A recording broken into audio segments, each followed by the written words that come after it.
المزمور 127. إلى الرب ما بناش الدار، راه بلا فايدة كيضربوا البناية تمارة.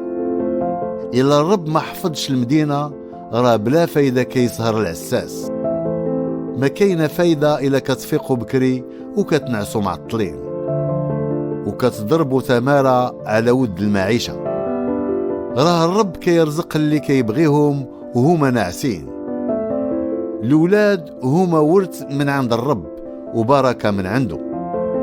الولاد اللي كيولدهم الواحد وهو شاب راهم بحال النبلات في يد العسكري. سعدات هادوك اللي عمرو جعبتهم بهم، حيت ما غيتحشموش من اللي غيتحاربوا مع عديانهم عند باب المدينة.